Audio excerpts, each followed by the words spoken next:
সামরিক বাহিনীর এত শক্ত অবস্থানে থেকেও নিজের ঘরে শান্তি রক্ষার দায়িত্বে ব্যর্থ হয়েছিলেন পলাশ সাহা। বলা যায় ব্যক্তি জীবনের সকল ইচ্ছেগুলি একটা খাঁচায় বন্দি করে চার দেয়ালে সীমাবদ্ধ করেছিলেন পলাশ।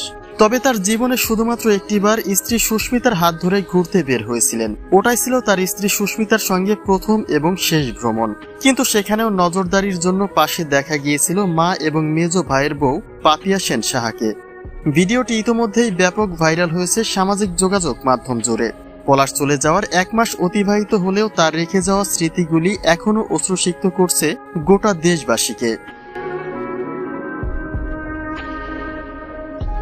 প্রকাশিত ভিডিওতে দেখা যায় পলাশ তার স্ত্রীর হাত ধরে হাঁটছেন, প্রফুল্ল একটা মনে ঘুরতে বের হয়েছেন। কিন্তু সেই বিষয়টি বোধহয় বিরক্তের কারণ ছিল পলাশের মায়ের কাছে। তিনি তো এমনটাই চাইতেন যে বউয়ের সঙ্গে যেন খুব একটা মিশতে না পারে পলাশ। অনেকে বলে এমনই যদি হয় তাহলে তিনি তার ছেলেকে কেন বিয়ে করিয়েছিলেন, সেটাই কারো বোধগম্য নয়।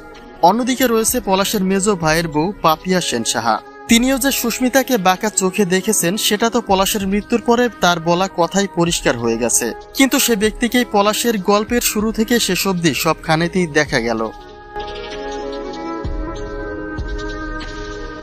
পলাশ সুস্মিতার গল্পে থার্ড পার্সন ছিলেন পলাশের মেজ বৌদি পাপিয়া সেন সাহা। ঠিক এমনই একটা কথা ছড়িয়ে পড়েছে সোশ্যাল মিডিয়ায়, যদিও এসব কথাগুলি প্রমাণ ছাড়া পুরোটাই ভিত্তিহীন। তবে পলাশের সঙ্গে পাপিয়া সেনের ঘনিষ্ঠ মেলামেশা এবং সর্বোপরি সুস্মিতাকে নিয়ে তার লেখা স্ট্যাটাসে অনেকেই এটাই বলছে যে সুস্মিতার সংসার ভাঙার মূল কারিগর ছিলেন পলাশের মেজ বৌদি পাপিয়া সেন সাহা। আর সে ব্যক্তিকে পলাশ সুস্মিতার গল্পের শুরু থেকে শেষ পর্যন্ত সকল ক্ষেত্রেই দেখা গেল। প্রিয় দর্শক, পলাশ সুস্মিতার সংসারের দ্বন্দ্ব ফাসাদের কারণ হিসেবে আপনি কাকে মনে করেন জানিয়ে দিন কমেন্ট বক্সে।